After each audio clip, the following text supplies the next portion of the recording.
こんにちは、アイボンです。今日はこのたまごっちパラダイスの水のエリアの生き物たちのご先祖様、海で発見たまごっちをご紹介します。海で発見たまごっちを遊んでみたい方、この動画を見ずに遊ぶことはおすすめしません。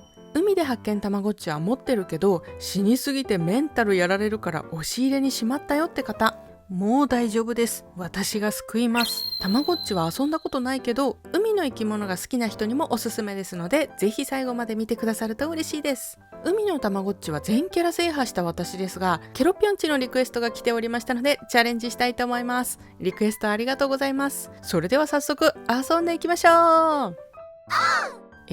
朝の8時セット OK。 では生まれるまで待ってみましょう。この海で発見たまごっちの世界は厳しい大海原でお母さん魚っちがたくさんの卵を産み落としている姿を思い浮かべてください。自然の世界はとっても厳しいです。何万個の卵を産んだとしても大人になれる魚っちは数十匹です。あなたの魚っちが生き残る確率がどれほど低いか計算すると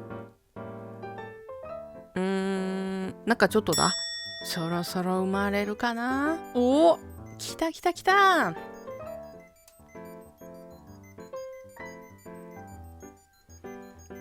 かわいい。プランクトン地の誕生です。では最初に生まれたら一緒に生活できるかチェックをします。まずお菓子とご飯、こんな風に連続であげてみてください。いくよ。12345、お菓子12345、めっちゃ早いね。はい、お腹とご機嫌が満タンになりました。これで OK。 この子が大海原を生き抜ける体力があるのか運命のテストをします。ご機嫌が1個減った時にお腹は1個から3個減り具合だった場合、この子は海に戻します。4個だった場合はベストオブベスト、生存率 90% ぐらいです。5個以上だった場合、私は海に返してます。では実験です。早速お腹が1個減ってご機嫌も1個減ってます。もう1個ご機嫌が減るまでに何個お腹が減るでしょうか。確認しましょう。ドキドキする。よし、生まれてから3分、お腹1個ご機嫌1個。これ待ってる間に見せたいんですけど、うちの子のラインナップめっちゃ可愛くない？うちのグソクッチ可愛いんだけど、歌歌ってるよ。可愛い。みんな可愛くない？うちの子一番。はい、これで生まれてから5分経ちました。お腹2個。ご機嫌も2個ということは同じ数だけ減ってるってことだから、海へ返しましょう。これはダメだ。海へ返します。返し方は裏返して先の尖った楊枝みたいなものでこうするだけです。そしてまた8時に戻します。はい、これで OK。この子たちは泳ぐのが苦手なので死んじゃう前に海に返してあげましょう。この子はご機嫌1個減った時にお腹も1個減るという状況だったので海に戻しました。それでは2回目のチャレンジ。さあそろそろ生まれますよ。きたー。2回目のチャレンジいきます。はい、では12341、1234、ご機嫌もお腹も満杯。はい、これで少し待ってみます。お腹2個減った。まだご機嫌減ってない。よしよしよしよしよし、順調です。お腹3個減った。ご機嫌1個減ってる。もうちょっと様子見ましょう。これでお腹4個減った時にまだ1個しか減ってなければ大丈夫。お腹0で呼び出しが来ました。ご機嫌1個しか減ってない。よっしゃー、うまくいった。2回目でうまくいきましたね。ではこの子を育てていきます。まずはご飯あげちゃう。こんな感じでおやつあげまくって適当に育てて大丈夫。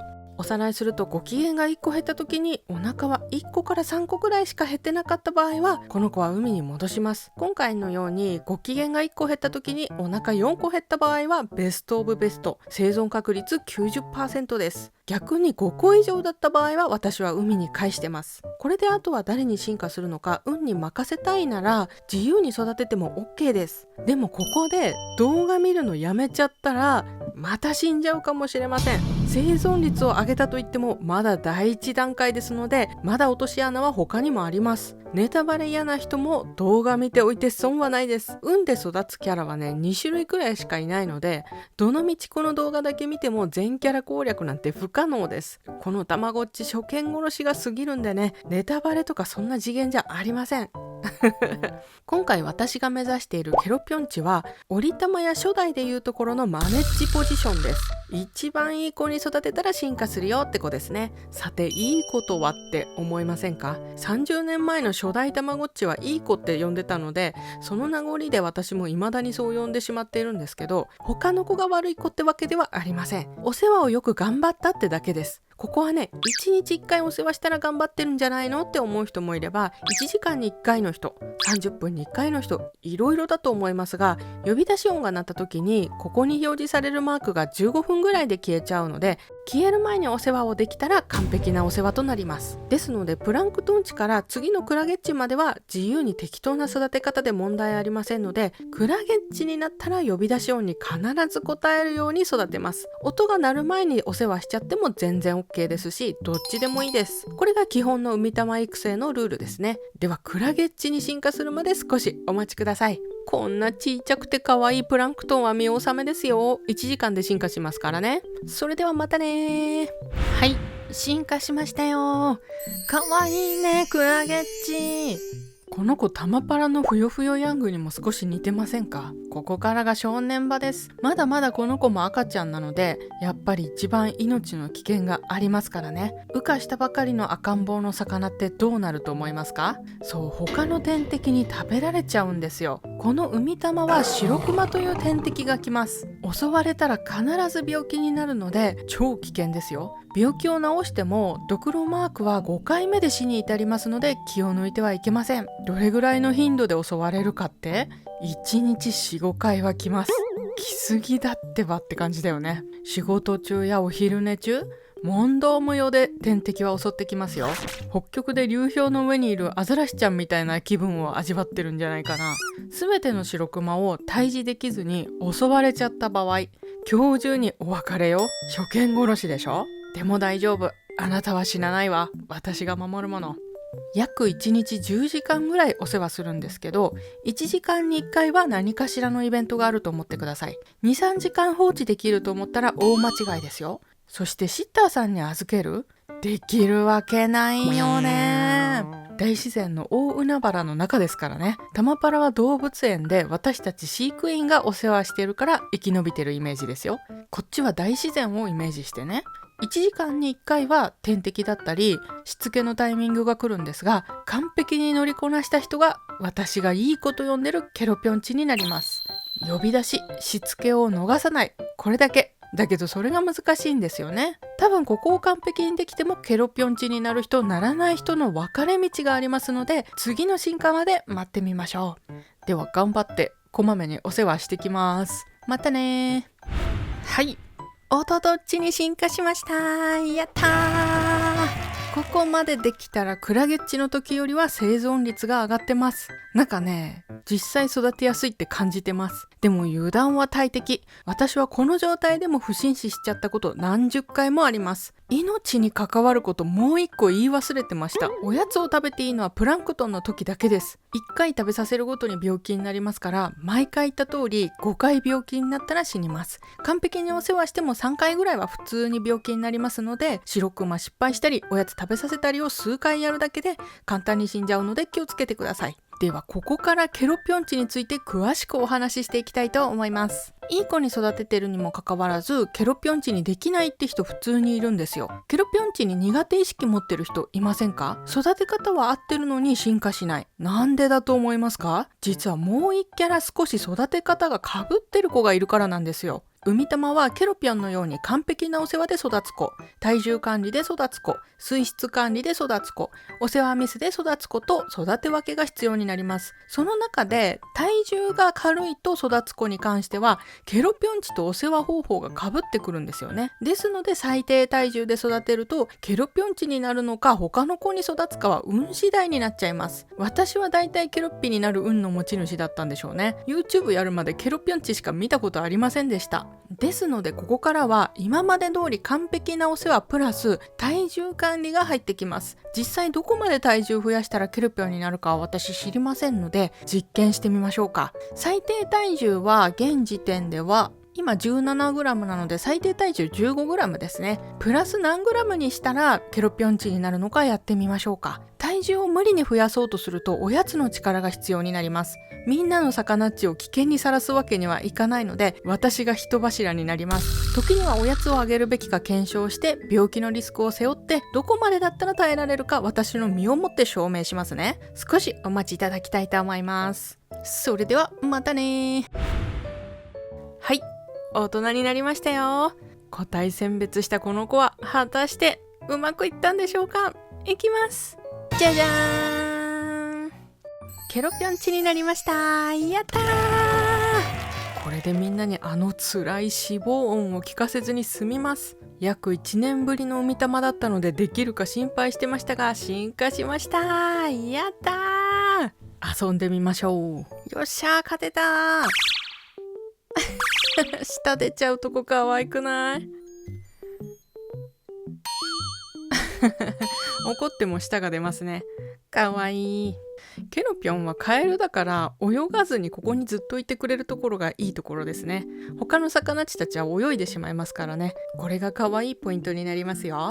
この子に進化する前の体重 17g でした。最低体重 15g だったのでちょっと重くしただけでケロピョン値狙うことができました。要は最低体重じゃなきゃ大丈夫なんですね。この子タマパラに出てくるカワズッチの祖先なのかな？どうなんだろうね。しかもね、このケロピョン値海玉だとこんなに可愛いお顔でしょ。イラストもここに載せておきます。この子は森玉にも出てくるんです。森玉の方ではケロピョン値って虫たちの天敵なんですよ。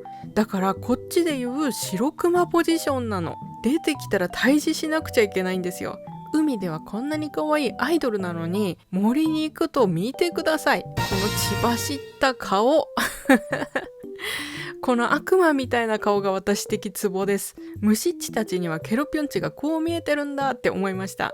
弱肉強食の自然界の掟なので仕方ないんですよ。いかがでしたでしょうか。他の子は明確な育て方がありますが、ケロピョン値だけはこれやっておけば大丈夫ってわけにはいかないので、苦手意識あった人もいたと思いますが実践してみてほしいと思います。今回は海玉をもっとたくさんの人に楽しんでほしいので、どうやったらみんなの苦手意識を和らげてあげられるのか考えて企画してみました。脂肪音だよね。あれ聞いちゃうと心が折れると思うのよ。なので泳げない子は海に返して育つ子を選別して育てる方法をご紹介しました。かわいそうって思う人もいると思うんですけど、私としては一生懸命育てて死なせた時のあなたの心の方が心配なので、他のたまごっち同様海玉も皆さんに楽しく遊んでもらうためにこの動画を活用していただければと思います。この子と全く同じ育て方で同時に育てていたこの子、オープニング映像通り不審死しました。個体選別はせずに生存率 50% の子を育てて今これです。進化まであと10時間切っているおととっちのタイミングで死んじゃった。こんなの心折れちゃうでしょ。あと脂肪音も嫌だけどタコさん来るの嫌だよね。心が折れるポイントナンバー2ぐらいかな。そこはね、回避できるなら私も教えてほしいぐらいよ。今まで作った海玉動画は皆さんの恐怖心を煽ってしまったかもしれないと反省してるんですよね。今回簡単そうに見えるように工夫して動画を作ってみましたが、どうですか？やっぱり怖い？怖くないからこっちおいで。以上、ケロピョン値育成動画でございました。ぜひ高評価とチャンネル登録もよろしくお願いします。それではまたねー。